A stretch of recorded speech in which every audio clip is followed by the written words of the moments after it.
Yeah, hi Leo. This is Michael Buckoff from BetterTOEFLScores.com, the home of the 7-step system to pass the TOEFL iBT, and I am the founder and materials writer for all of your TOEFL materials. So first of all, I want to wish you good luck tomorrow. I know that you're taking the TOEFL test, you got a goal, and I really hope you can achieve that goal. So today you sent me an email of one of the lessons you're working on in the password protected page for your TOEFL writing lesson. And you went ahead and practiced an essay. All right, let's see what we have. So I'm going to read the question first. It says, choose one of the following transportation vehicles and explain why you think it has changed people's lives. So automobiles, bicycles, or airplanes. So obviously the first part is to choose one, right? Don't discuss all three. That's the first way you can fail this paper. The next thing is make sure you show how it has changed people's lives.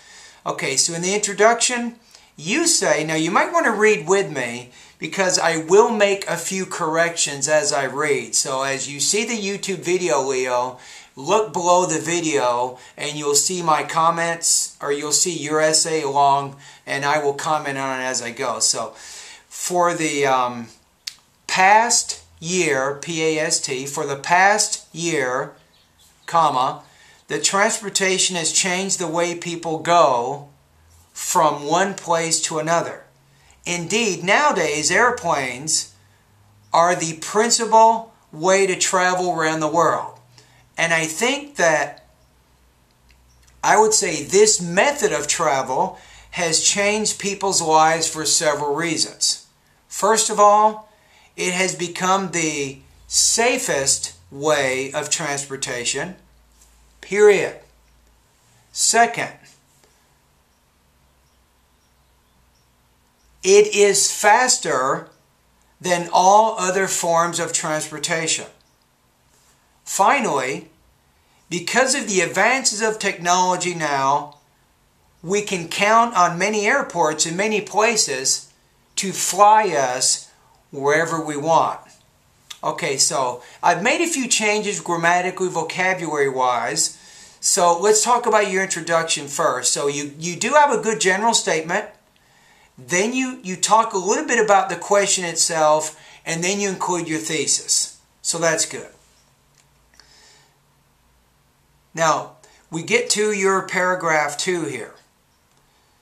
So your topic sentence is, the security is the most important point for me when I'm going to travel.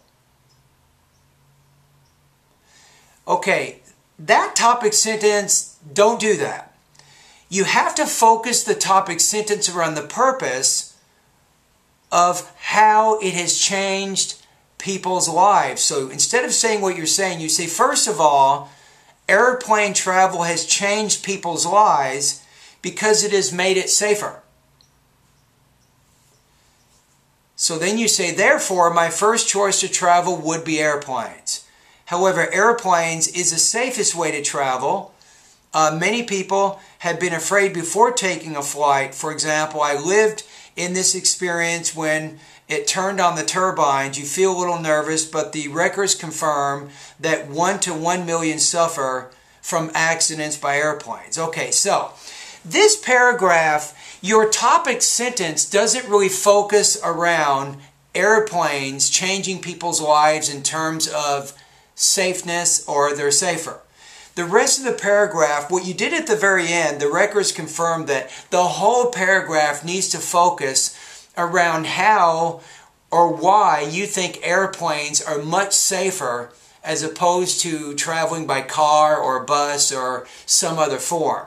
So this paragraph, it doesn't do enough to really answer the question that you're being asked to answer. Okay, your next paragraph. You say the time is also important for me and for many people. But again, this topic sentence doesn't work very well. You have to focus at how this has changed people's lives. So what you say is, secondly, the airplane as a method of travel has changed people's lives. It's made it where they can go to other places much faster. So you have to include a topic sentence that focuses around this key point of being faster or being a faster method of transportation. So you say nowadays, I would put a comment, a period after people, by the way. Nowadays you can go, I wouldn't say you here, I would say I. Nowadays I can travel from Venezuela to the United States in a few hours by airplane. You might want to say, if I tried to travel by car, it would take me several days. So we can see from this example, the airplane is a much faster method of travel than the car, for example. So you say here, as a perfect transportation of people need to be in one place to another, such as businessmen, sportsmen, and I would say politics. No, not politics, politicians. Because you have noun person, and you want to have noun person again. So I think this paragraph also, it doesn't really prove what you're trying to do in the essay, which is to explain how this method has changed people's lives. So the purposes of your body paragraphs that don't really match with the purpose of the writing assignment. Okay, then at the very end you say, finally, the advance of the technology has brought many advantages to our lives. And maybe instead of saying in order to get us a better world, say which have changed us for the better or something. And by doing that, which have changed us, it goes back to the purpose of the writing. So it makes this paragraph connect directly back to the writing task that you're being asked to do. You said the airports have been one of them. They're around the world, connecting countries, even continents. Furthermore, airplanes allow supply such as food, medicine, devices, and more.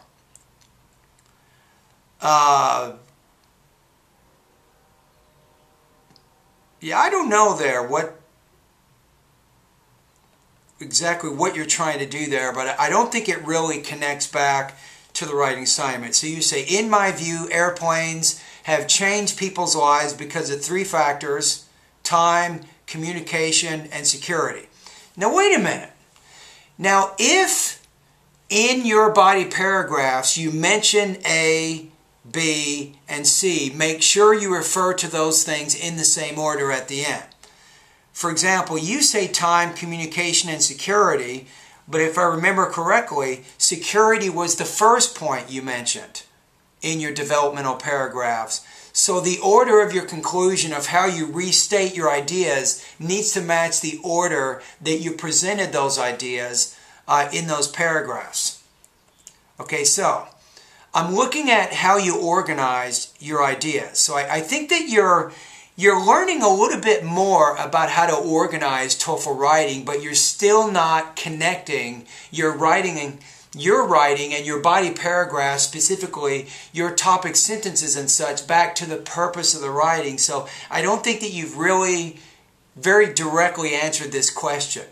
So your score on this writing task, you're probably looking around 2.0 out of 5. So approximately maybe 11 or 12 points maybe out of 30. That's kind of what you're looking for.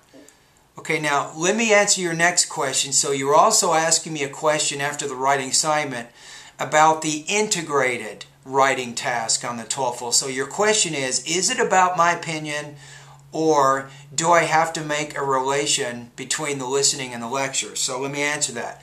Number one, no, it is not about your opinion. And yes, you need to make a connection between the information in the listening and the information in the reading passage. That, Leo, is exactly what the integrated writing task is all about. It's about making connections between the listening and the reading passage. So maybe what's a good idea for you right now, I don't want to get too complicated with this right now, but you probably, in the integrated writing task, you should include a short introduction. It doesn't have to be nearly as long as the introduction in your independent writing task, but you should have an introduction maybe of about 25 or 30 words, and basically state the topic of the reading passage and then state how the listening relates to that topic in the reading. A lot of times with the integrated writing, the information in the listening will disagree with the information in the reading passage. So you want to make sure you state that relationship in the beginning. Then if you like, you can state some of the most important points of the reading passage. You might do that in the second paragraph. And then you'll have a third paragraph, in which case you'll state the information in the listening and you'll show how it is different, or how it questions, or how it casts doubt on the information in the reading passage. So for you, the easiest thing for you with the integrated writing task is to make sure you have maybe a sheet of paper, and on that paper you might divide it up in the middle. And you'll put the reading on the left side of the paper and those notes. You'll put the listening and the notes to that on the right side. So as you're taking notes, you'll focus on the main notes of the reading passage, and then you'll try to find the information in the listening which disagrees with that information, and you'll try to get that down in note form. Remember, the purpose here is to not focus on everything in the reading, and you don't need to focus on everything in the listening passage. You want to focus, especially in the listening, on those points which are in direct contradiction to the points made in the reading passage. So those would be my suggestions to answer your question for the TOEFL integrated writing task. But anyway, good luck to you, and hopefully you'll get the goal and the score you're looking for tomorrow. All right, bye-bye.